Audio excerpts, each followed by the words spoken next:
지하 400m. 사람이 갈 수 없을 것만 같은 그곳은 어둡고 좁은 갱도로 가는 일이었습니다.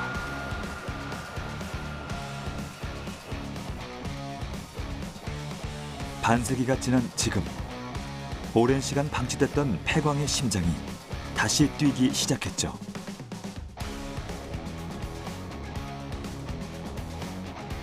한때 우리나라 산업의 중심이었으며 지나온 우리의 역사를 반증하는 그곳. 폐광은 지금 또 다른 얼굴로 새로운 숨을 쉬고 있습니다.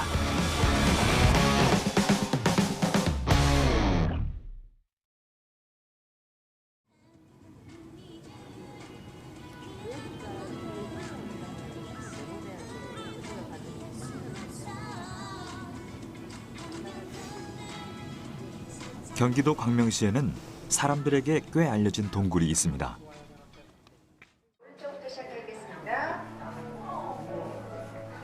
수도권에서 규모 있는 동굴을 체험하기란 흔히 있는 일은 아닌데요.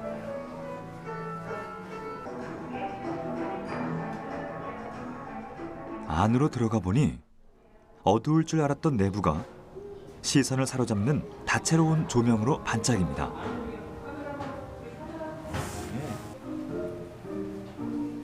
마치 현실 밖 미지의 세상 속으로 빨려 들어가는 듯한 기분이 드는데요. 동굴에 대한 이미지와 조금 다른 이곳은 1972년 폐광되었다가 40년 만에 다시 문을 열었습니다. 오랜 세월 방치됐던 폐광이 신개념 동굴 테마파크로 재탄생한 것이죠. 2011년 8월 달부터 이제 광산 개발은 문을 열기는 시작을 했는데, 그 전에는 광명시에 이제 사시는 주민들도 사실은 동굴이 있는지, 우리 광명시 안에 이 폐광산이 있는지는 잘 몰랐어요. 초창기에는 아주 열악한 상태로 관람을 했습니다. 뭐 비옷도 입고 모자도 쓰고, 그러면서 점차적으로 이제 관광지로 또 테마파크로 변모를 해가면서 지금은 우리 시민뿐만 아니라 우리나라 사람 또 전 세계 사람들까지 광명 동굴을 보기 위해서 많이 찾고 있고요. 폐광의 변신. 동화 속 세상이 펼쳐지는 이곳에선 동굴을 밝히며 곳곳에 자리 잡은 다양한 조형물을 볼 수 있는데요.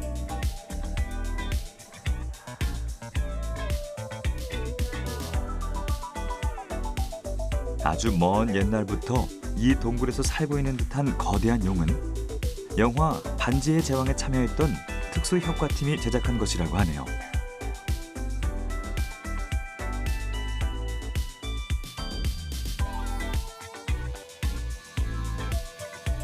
동굴 안쪽으로 더 들어가 보면 넓은 공간이 나타납니다. 소리가 메아리가 되어 돌아오는 동굴의 울림은 공연장으로서 제 역할을 톡톡히 하는데요. 동굴 천장과 벽면이 거대 스크린이 되기도 합니다.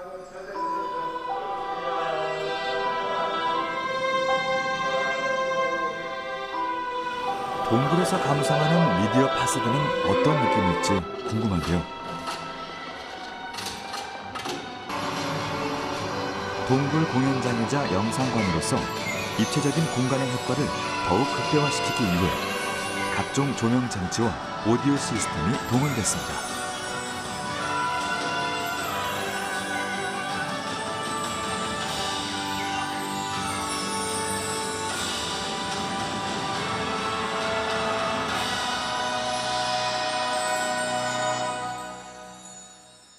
지금 현재 이렇게 개발 이후에 1년에 100만 명 이상의 사람들이 방문을 하고 있고요. 여름 성수기 주말에는 하루에 10,000명 이상의 관광객이 방문할 정도로 문화 관광 시설로 현재 자리 잡았고요. 또한 요즘같이 공기가 안 좋은 때에는 실내에 아이들과 함께 가족들과 함께 와서 나들이 할 수 있는 공간으로서 주변 분들에게도 많이 추천해 주신다고 합니다.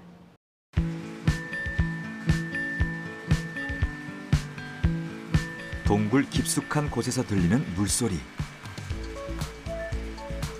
안반층이 긴 세월 저장하고 있던 지하수입니다.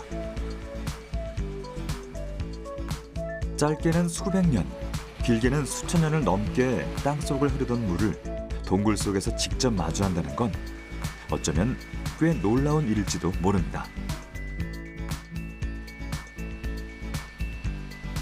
이 물은 동굴 수족관을 운영하는 데 사용되고 있는데요. 우리의 토종 물고기뿐만 아니라 전 세계 어종을 만날 수 있죠.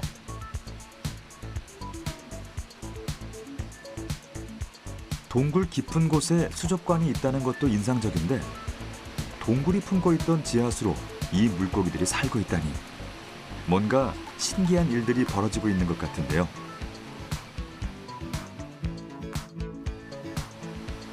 동굴 속에서 사는 생명체는 물고기뿐만이 아닙니다. 푸릇푸릇한 잎으로 동굴 벽면을 싱그럽게 장식하고 있는 식물들. 수직 정원을 조성한 건데요. 식물에게 필요한 수분 또한 안반수를 이용한다고 합니다. 그 동굴 안에 저장되어 있는 지하 안반수는 그 안반 자체에서 이제 스며든 물이 모여져 있고요.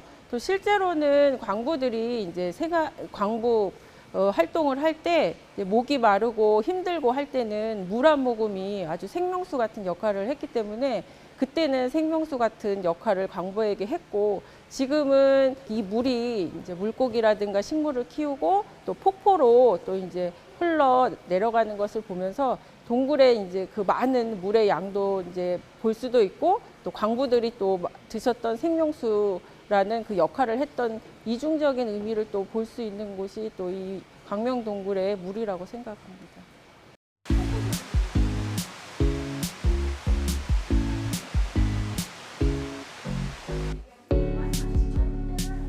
동굴의 환경은 천연 숙성고의 역할을 합니다. 국내 각 지역의 포도들로 만든 와인이 이곳에서 숙성되고 있었는데요.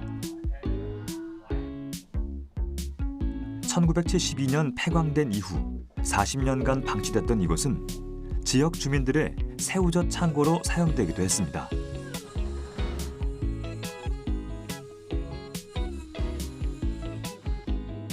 사계절 내내 섭씨 12도 정도를 유지하는 동굴이 젓갈을 숙성시키기에 알맞다는 것을 당시 사람들도 알았던 것이겠죠.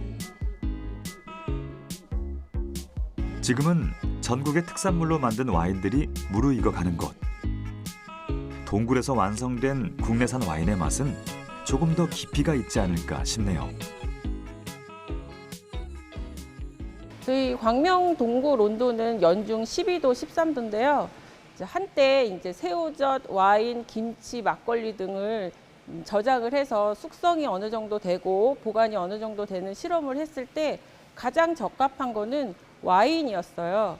와인은 숙성이 잘 되면서 보관까지도 잘 됐고요. 또 새우젓 역시도 새우젓이 숙성이 잘 되는 온도가 10도에서 15도인데요. 동굴의 온도와 적합해서 만들어진 소래포구에서 만들어진 새우젓이 광명동굴에서 숙성이 되면 한때는 김장철에 광명동굴의 새우젓으로 김장을 담아야 맛있는 김장을 먹어볼 수 있다는 소문까지 나서 많이 이제 광명동굴에 숙성된 새우젓을 좋아하셨다고 합니다.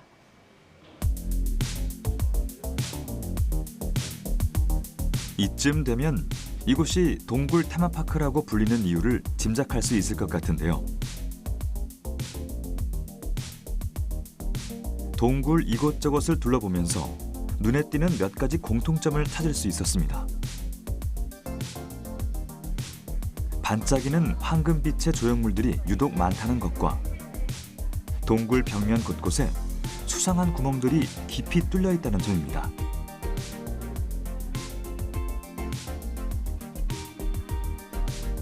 예상컨대 이 구멍들은 이곳이 광산이었다는 것으로 보아 광물을 캤던 흔적일 것 같은데요. 이러한 특징은 광명동굴의 이면, 그 어두운 역사를 증명하는 요소입니다. 그리고 동굴에 깃든 이야기는 약 100년 전으로 거슬러 올라갑니다.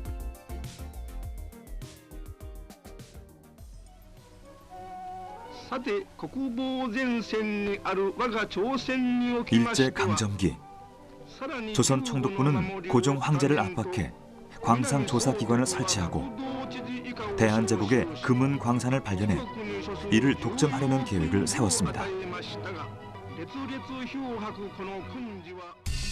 1912년 일본인의 이름으로 설립됐던 광명동굴 또한 일제의 광업권 침탈과 관련됐을 것으로 보고 있죠. 광부들 역시 농사를 짓던 조선인들이 강제징용됐으며 주로 금이나 은을 채굴했다고 하는데요. 채굴된 자원은 모두 일본으로 이송됐습니다.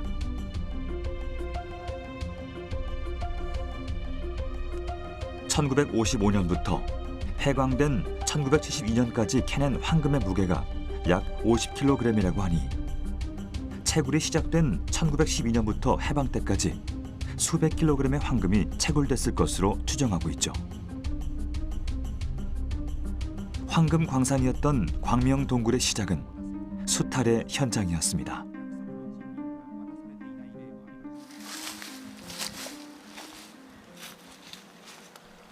충남 보령. 일제 강점기가 끝날 무렵 만들어진 또 다른 광산의 흔적을 찾았습니다.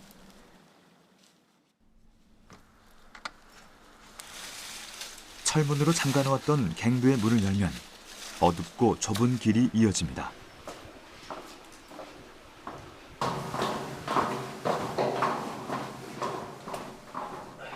그 길 끝에 아주 오래전 당시 광부의 손길을 확인할 수 있죠. 예, 여기는 옛날 석탄을 캐던 탄광이 있던 갱도 자리입니다. 여기 그 갱도에는 다 이름이 있거든요. 여기는 이제 개화 본갱이라는 곳이에요. 개화 본갱 이름이. 여기 보시면 옛날에 세웠던 지주라든지 뭐 이런 것들이 그대로 남아 있습니다. 그리고 지하 쪽에는 지금 옛날에 땅을 파면 나오는 그 지하수도 지금 계속해서 흐르고 있어요. 그리고 벽 쪽에는 아직도 탄층 같은 것이 많이 보이고 있어요. 그래서 이곳이 석탄을 캤던 탄광이라는 것을 알 수 있습니다.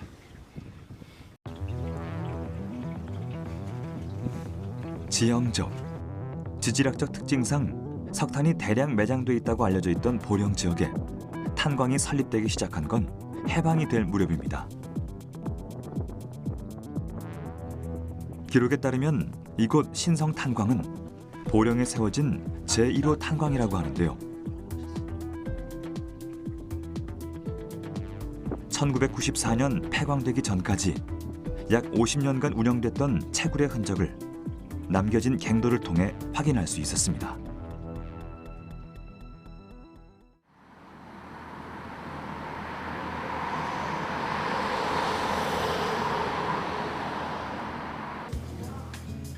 신성 탄광의 본경이 있었던 자리엔 석탄 박물관이 세워졌습니다. 보령 지역의 산업과 경제를 담당하던 탄광의 역사가 상세히 기록된 곳이죠. 이곳에 전시된 장비들은 갱도 안에서 석탄을 캐던 광부들이 직접 사용했던 것입니다. 생각했던 것보다 더 많은 종류의 전문 기기들이 동원됐는데요. 지금은 고요히 잠들어 있지만 당시엔 광부들의 손에 들려 땅속 깊은 곳에서 치열하게 제 역할을 하던 도구들이었겠죠. 석탄박물관이 있는 보령 지역은 그 일제시대부터 석탄이 많이 매장되어 있다고 알려져 있어가지고 일제시대가 끝나갈 무렵에 석탄을 파는 탄광이 설립이 되었다가 7, 80년대 경제 개발이 한창이던 시기에 탄광이 많이 개발이 되어서 많게는 80여 개까지 탄광이 있다가 94년도에 완전히 폐광이 되면서 그 다음해인 95년도에 석탄 합리화 사업단이 창립이 되어서 그 석탄 폐광이 된 석탄 산업을 기리고 그리고 그 안에서 일했던 광부들의 노고를 기리고자 박물관이 설립이 되었습니다.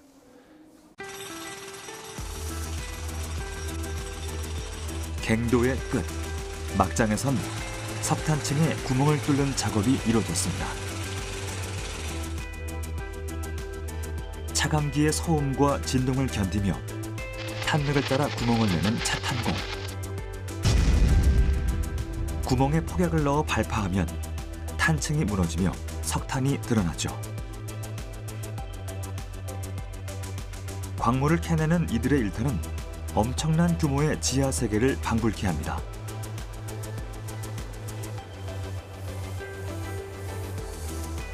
사람이 가지 못하는 영역을 직접 뚫고 파내며 갱도를 이어갔던 광부들. 석탄을 얻기 위해선 각 분야에서 광부들의 전문 기술이 동원돼야 하는데요. 석탄을 캐는 채탄공, 갱도를 만드는 굴진공, 광차가 움직일 수 있도록 레일을 잇는 궤도공 등 개인의 능력과 팀원들의 협업이 어우러져 대규모 탄광 산업이 움직였던 것이죠.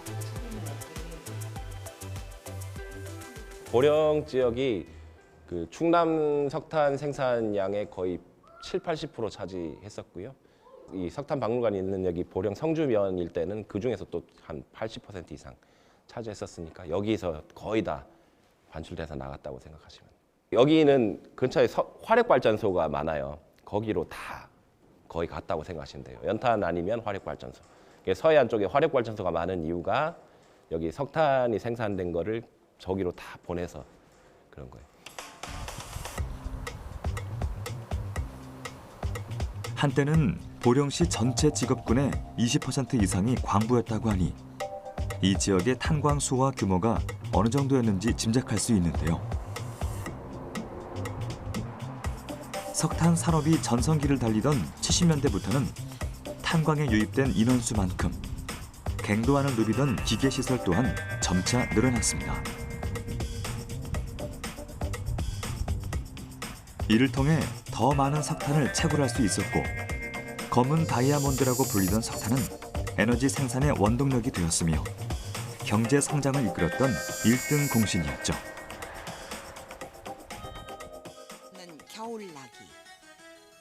주부들은 연탄을 비추고 당시엔 집집마다 연탄 보일러를 사용했는데요. 난로도 겨울나기의 필수 품목이었습니다. 시간마다 집게로 교체하던 연탄불은 시대를 상징하는 불이었습니다. 하지만 끝나지 않을 것 같던 석탄의 시대는 90년대에 들어와 변화의 바람과 마주하게 됩니다. 에너지원의 왕좌가 교체되기 시작한 것이죠. 폐광이 된 이유는 이제 석탄 자체의 성격 때문에 그렇습니다. 이제 석탄이 이제 생산하면 생산할수록 이제 채산성이 떨어지는 단계가 됐습니다. 그리고 그 땅속 깊은 곳에 묻혀 있다 보니까 생산을 하면 할수록 땅속 깊이 들어가야 되는 상황이 발생을 하고 거기에 따른 비용이 발생하고 인건비가 발생을 하다 보니까 그 석탄을 판매하는 생산 채산성이 떨어져서 이제 탄광이 더 이상 좀 가치가 없는 단계가 이르렀고 그리고 동시에 그 천연가스라든지 석유라든지 대체 에너지가 많이 개발이 그때 돼서 각광받으면서 석탄이 좀 자연스럽게 멀어지게 됐습니다. 예. 석탄 박물관은 충남 탄전과 신성 탄광의 역사 위에 세워졌습니다. 그 깊고 긴 이야기를 사람들에게 전하기 위해 다양한 콘텐츠들이 구비되어 있는데요. 아이들에게 인기가 많은 인터랙티브 게임은 짧은 시간 내에 광부의 일을 알릴 수 있는 콘텐츠죠.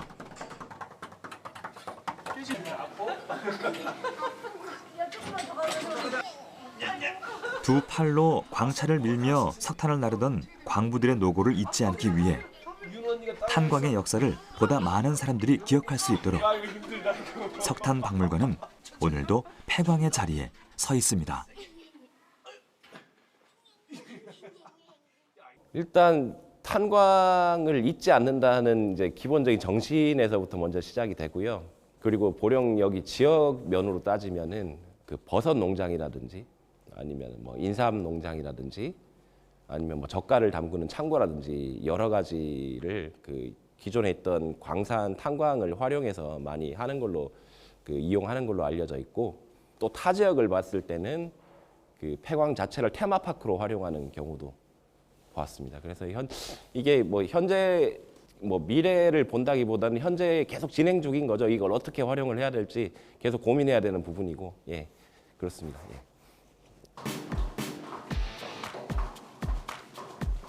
우리는 지금 폐광의 과거를 뒤돌아보며 빛나던 석탄 산업의 흔적을 짚어보고 있습니다. 시간이 지날수록 그곳은 사람들의 기억 속에서 퇴색되어 사라질 수도 있었죠. 하지만 현재 남겨진 갱도와 그 안에 깃든 이야기는 새로운 모습으로 재탄생하고 있습니다. 세월이 지닌 가치 위에 새로운 가치를 덧입혀 함께 이어가고 있는 것입니다. 그렇다면 폐광은 앞으로 또 어떤 가능성을 지니게 될까요? 폐광이 꿈꾸는 또 다른 미래를 확인해 보겠습니다.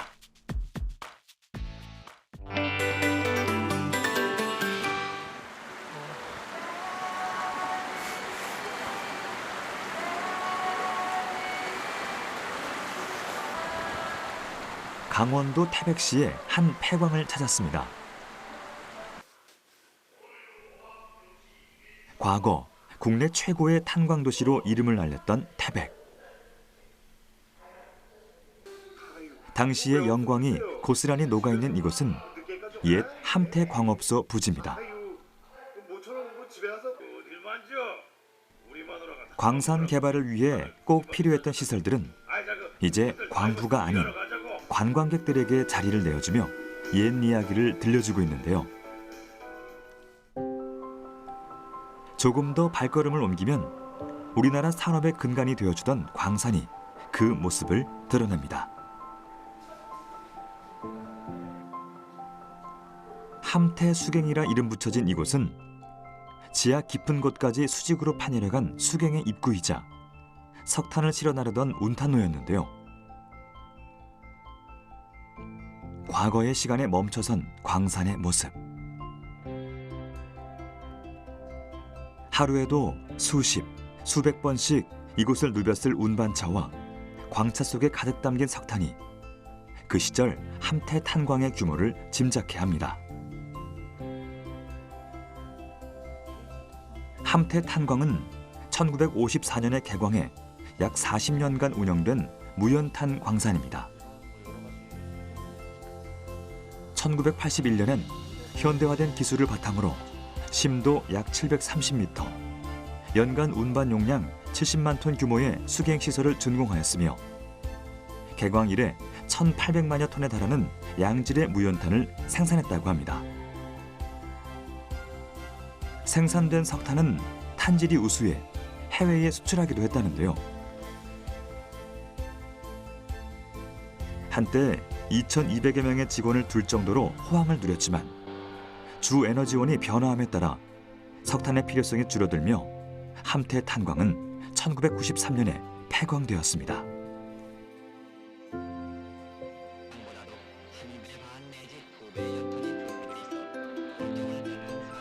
(1970년대에서 80년대) 한국의 석탄 산업은 최고의 황금기를 누렸습니다. 특히 무연탄이 집중적으로 매장돼 있는 강원도는 그 어떤 지역보다 활발한 탄광 개발로 한국의 산업화를 이끌었죠. 하지만 주 에너지원이 석탄에서 석유로 이동하고 산업 구조가 바뀜에 따라 탄광이 하나둘 문을 닫기 시작했습니다. 그 결과 강원도에는 약 820개의 폐광이 남아있게 됐으며 이 폐광 자원을 활용해 낙후된 지역 경제를 활성화해야 한다는 목소리가 높아지고 있습니다.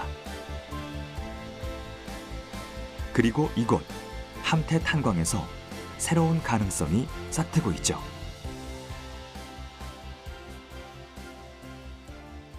지금 저희는 함태광업소였던 곳에서 옛날에 석탄을 캐던 곳이었는데요. 그 내부에 식물을 키울 수 있는 퀀텀닷 LED 식물 공장 또는 스마트팜이라고 하는 시설이 되어 있는데 그 시설을 가려고 하고 있습니다. 폐광 부지에 식물 재배 시설을 만들어 작물의 경제성을 높이려는 김경대 연구사.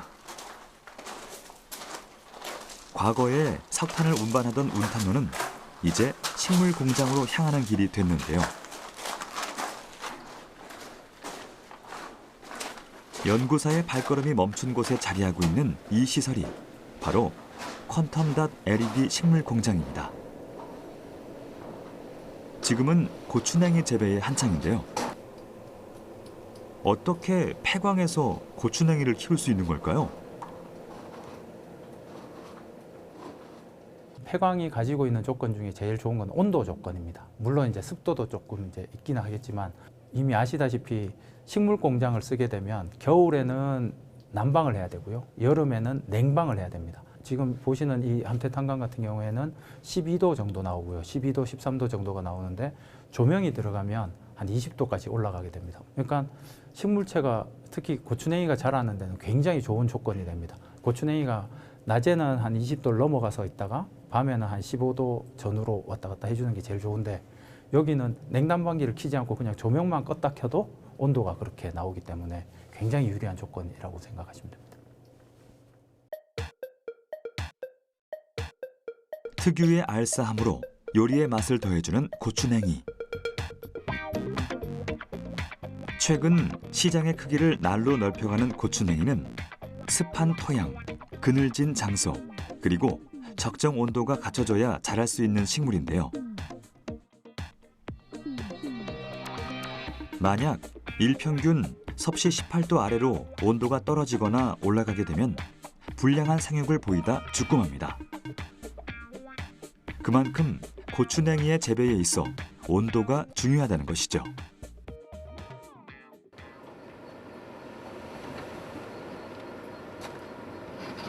김경대 연구사가 고추냉이를 재배하기 위해 폐광으로 시선을 돌린 이유도 온도에 있다고 합니다.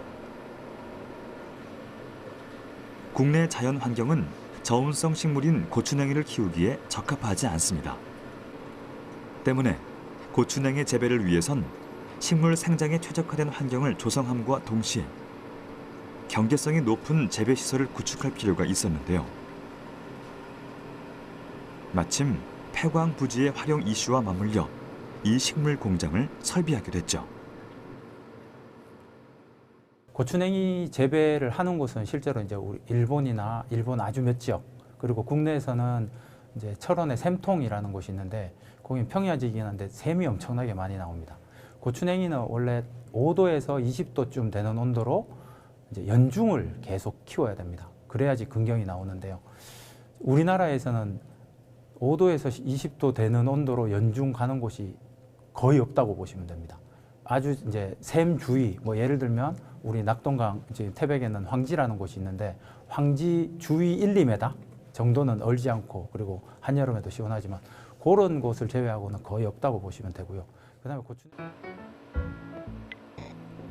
30제곱미터 남짓한 이 식물 공장은 폐광을 하나의 동굴 하우스로 활용할 수 있을지 그 가능성을 확인해 보는 공간입니다. 하지만 폐광이 식물이 생장하기 좋은 온도를 갖췄다 하더라도 물도 태양도 없는 이곳에서 어떻게 생장할 수 있는지 궁금한데요. 이는 스마트팜 설비를 사용하면 간단히 해결할 수 있습니다. 붉은 빛을 내는 이 조명이 바로 스마트팜에 사용되는 광원, 컴턴닷 LED 조명입니다. 컴턴닷은 에너지를 받아 자체적으로 빛을 방출하는 차세대 발광 소자인데요. 태양광과 비슷한 빛의 파장을 내며 식물의 광합성을 돕습니다. 더불어 에너지 효율이 높아 1년 6개월을 키워야 고부가가치를 올릴 수 있는 고추냉이 재배에 경제성을 확보할 수 있죠. 지금 고추냉이 같은 경우에는 우리나라에서 아예 키우지 못하는 작물들인데요. 재배 기간을 충분히 길게 해줘야 되는 작물들도 이제 이 공간을 이용해서 키울 수 있게 되니까 우리나라에서 키워지지 않던 작물들이 국내로 들어와서 키워져서 농가는 새로운 소득 작물, 그리고 소비자는 진짜 가지 않으면 못 먹어보던 것들을 국내에서도 맛볼 수 있는 그런 좋은 효과들이 기대되고 있습니다.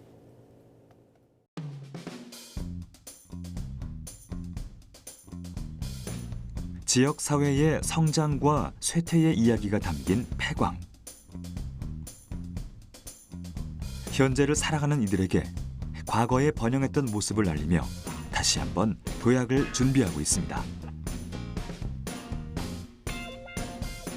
이러한 광산에서 진행되고 있는 식물 공장의 실증 사업은 폐광 지역의 새로운 성장 동력으로 기대되고 있는데요. 지역의 더 큰 발전을 위해선 폐광의 안전성 확보와 정책적 보완이 필요하지 않을까요? 폐석탄광이나 폐광을 쓰려면 사실은 아직 안전 문제가 해결이 되어야 됩니다. 이제 안전 문제라는 게 뭐 여기 같은 경우에는 콘크리트로 다 쳐져 있지만 금광이나 이런 경우에는 그냥 돌을 막 깨서 이렇게 되어 있습니다. 그러다 보니까 언제 어느 때 얘가 떨어질지 몰라서 그 동굴을 들어갈 때는 꼭 이 안전모를 쓰고 들어가게 되어 있습니다. 그 안전 점검에 대한 이제 책임을 좀 져주시던가 아니면 그 안전을 이제 보증해 주신다든가 이런 이제 정부의 노력들이 조금 필요해 합니다. 그런 것들이 가능해져야 이제 안전 마음 놓고 동굴에 들어갈 수 있고요. 그리고 그런 동굴들이 더 개발될 수도 있을 것 같습니다.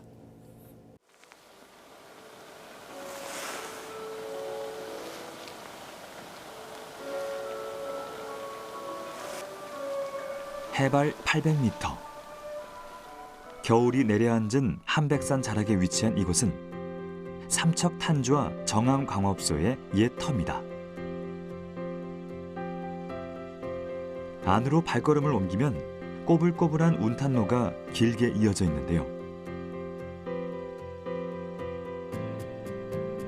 그 사이로 내려앉은 먼지가 오랜 시간 탄광이 멈춰 있었다고 말해주고 있지만 정암광업소는 비교적 최근까지 광업이 이루어졌던 곳입니다.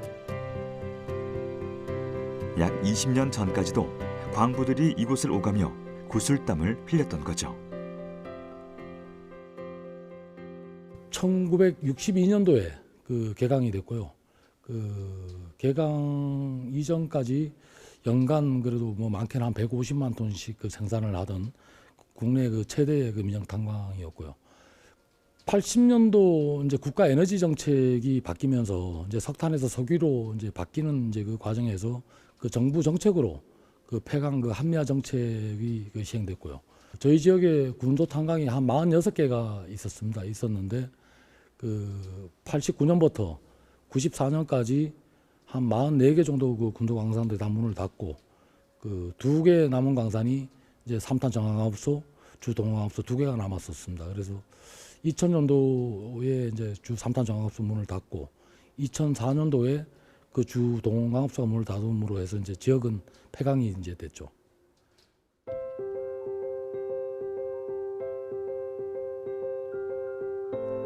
하늘을 향해 우뚝 솟은 수갱타워는 광부를 600m 아래의 갱도까지 데려다주고 그들이 캐낸 석탄을 지상으로 운반한 거대 산업용 엘리베이터를 할 수 있는데요. 광산의 핵심부가 자리한 이곳에서 특별한 사람을 만났습니다. 1995년 정암광업소에 입사한 후 폐광까지 함께한 이태희 씨. 이제는 움직임을 멈춘 폐광을 바라보며 잠시 생각에 잠긴 듯한데요. 그의 기억 속엔 활기찼던 광산의 모습이 아직도 선명합니다. 이게 이제 그 우리 그 삼탄 정황업소의 그 심장부라고 얘기할 수 있는 수갱타워를 가지고 있는 이제 시설인데요. 이제 이 시설은 그 강원들이 이제 출근하여서 입갱하는 그런 이제 그 기능을 하고 있고 또 경석이 나오면 이제 탄 외에 일반 이제 돌들이 나오는 것들을 이제 이 수갱타워를 이용해서 올리면 이제 밖으로 또 이렇게 실어 나르는 그래서 이제 갱차가 올라오는 역할과 또 내려보내는 역할을 이 게이지를 통해서 다 했던 그런 곳입니다. 그래서 저는 이제 95년도에 그 처음 입사를 해서 그 운전공이 아닌 이제 조차 보조공의 역할을 했었고요. 그래서 이제 사람들이 안전하게 타면 종을 이제 땅땅땅 치면 그 종합상실이라는 곳에서 그 종소리와 신호등에 의해서 또 게이지를 그 지하로 내려가는 이제 그런 역할을 했던 곳입니다. 아직도 여기 오시면은 조금 눈에 보이시겠어요? 이렇게 내려가시고 일하시던 모습들이. 그렇죠. 제가 처음 이제 그 광산 생활을 했던 곳이기 때문에 그리고 처음 입사해서 했던 자리가 이제 요 자리인 것 같아요. 그래서 좀 감회가 새롭죠.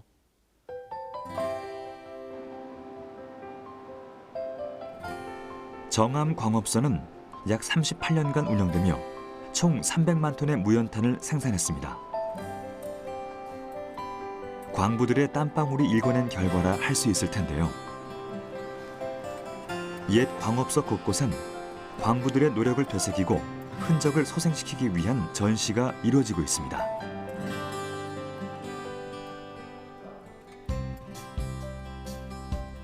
각종 기계로 가득한 종합운전실은 당시의 모습 그대로 보존돼 있습니다.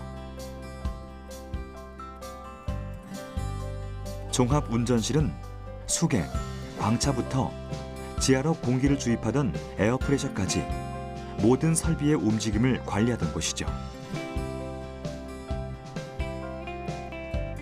우리는 흔히 탄광이라고 하면 모든 것이 수작업으로 이루어졌던 초기의 광업을 떠올립니다. 하지만 1980년대를 기점으로 국내 광산에 독일의 탄광 설비 시스템이 접목되기 시작하며 모든 것이 자동화를 이뤘는데요. 어마어마한 규모의 중앙 제어 시스템을 통해 정암광업소의 호황기를 엿볼 수 있죠. 수갱 타워를 그 종합해서 운전하는 이제 저희가 얘기할 땐 종합 운전실이라고 얘기를 했습니다. 그 수신호와 CCTV를 이제 이쪽에서 확인 다 하고 또 안전이나 이런 전체 유무를 판단해서 이곳에서 이제 그 수갱 게이지를 움직이는 그런 역할을 했던 종합 상황실이라고 보시면 될 것 같습니다. 저희가 이제 그 3탄이 한 100만 톤 정도 그 생산을 할 때 80년, 이제 70년 후반부터 그래서 이제 정부에서는 탄의 수급을 더 원활하게 캐기 위해서 정부 보조 사업으로 이제 이루어진 부분이고요. 그래서 이 기술력은 그 독일 쪽에 그 기술력을 가져와서 설치가 됐던 그런 걸로 알고 있습니다.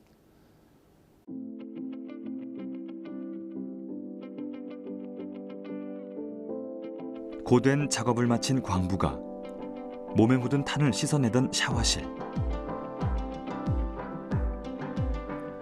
과거의 기억을 품은 공간 속으로 예술 작품이 들어와 하나의 갤러리가 되었습니다.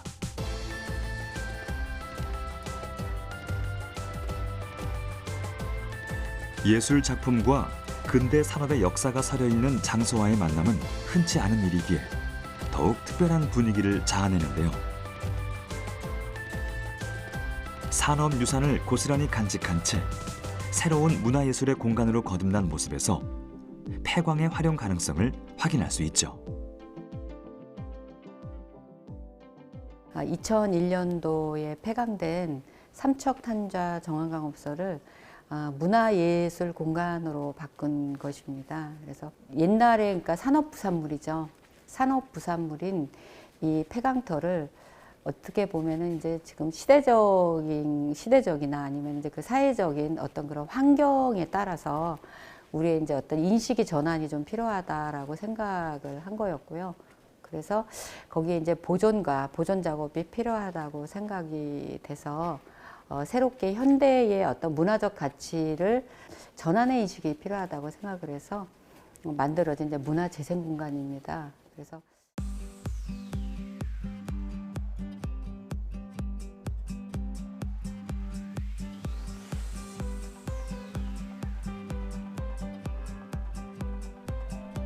우리나라의 경제 성장을 이끈 광업의 흔적이 남아있는 현장. 지하 갱도에 신선한 공기를 공급해주던 기계들 사이로 조금은 낯선 모습을 한 작품들이 시선을 사로잡는데요. 예술은 나이와 국경을 초월해 만인이 소통하고 공감하게 하는 힘을 가지고 있습니다. 광부의 삶과 애환이 녹아있는 역사 현장으로 들어온 예술은 보는 이로 하여금 광부의 이야기에 귀를 기울이게 하죠. 다른 한켠에 자리한 광산 설비는 화려한 색의 옷을 입고 있습니다. 모든 예술의 원형으로 현대 미술에 영향을 끼친 원시 미술이 광산의 역사 위에 내려앉은 겁니다. 역사와 예술의 융합이 만들어낸 작품으로 인해 먼지 가득했던 광산이 재생의 공간으로 탈바꿈하는 순간인데요. 이로써 우리는 예술의 공간으로 변신한 탄광 안에서 보물을 캐내듯 과거의 이야기와 기억을 캐낼 수 있죠.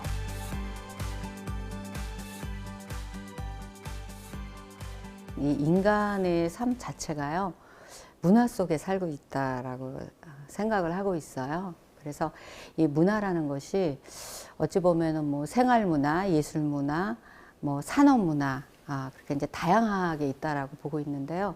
그 중에서도 이 삼탄 아트마인은 이제 산업문화의 하나라고 생각을 하고 있습니다. 그래서 이 산업문화라는 것을 우리 문화 속에 살고 있는 우리들이 그 어떤 시각으로 바라보고 푸느냐에 따라서요, 그 관점의 차이라고 생각이 됩니다.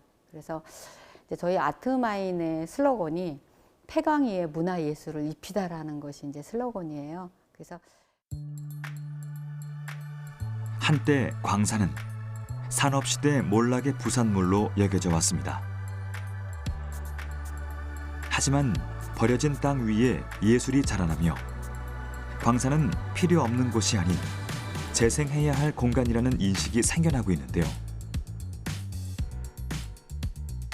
우리나라 광산의 역사와 함께 광부의 삶을 살펴볼 수 있는 산교육의 현장이자 문화적 가치를 공유할 수 있는 곳.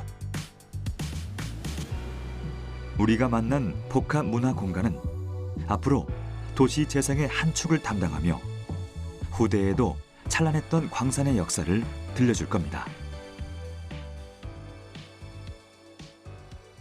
폐광이 됨으로 인해서 이제 뭐 경제적인, 그러니까 거의 이제 소외된 입장으로 이렇게 바뀌고, 또 그렇게 탄광이 그렇게 활성화됐던 공간이 폐광이 되면서 정말 그 산업시대 부산물, 뭐 그 피폐한 뭐 그 유적들 뭐 이런 식으로 이렇게 이제 바뀌다 보니까 사실 이 지역은 거기에 대한 부담감이 상당히 많았던 것 같습니다. 그래서 지역 경제를 살리기 위해서 뭐 이미 이제 많은 일들이 시작이 됐었지만, 이 지역을 살리는 것은 저는 이제 그 앞으로 우리 미래의 시대는요, 문화와 관광이라고 생각을 하고 있습니다. 그래서 조금 더 큰 그 넓고 큰 시각으로 좀 바라보고요, 대승적으로 미래를 위해서 좀 더 많이 관심을 좀 가져주면 좋지 않을까. 예, 그러면 이곳이 지역의 꽃이 되지 않을까, 이렇게 생각을 좀 하게 됩니다.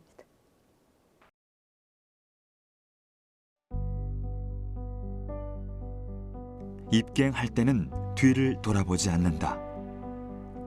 산업의 일꾼으로 구슬땀을 흘리던 광부들이 늘 지녔던 금기사항입니다.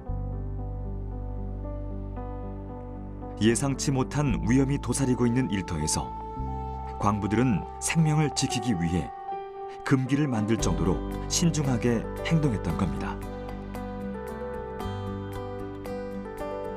우리나라 광산업은 이들의 노력 하나하나가 모여 황금기를 누릴 수 있었지만 결국 쇠퇴의 길로 접어들게 됐죠. 하지만 역사 속으로 사라지는 듯했던 광산이 점차 새로운 모습으로 존재를 드러내고 있는데요. 과거의 기억을 간직한 채 다시 살아 움직이기 시작한 광산의 이야기에 찬찬히 귀 기울여 보는 건 어떨까요?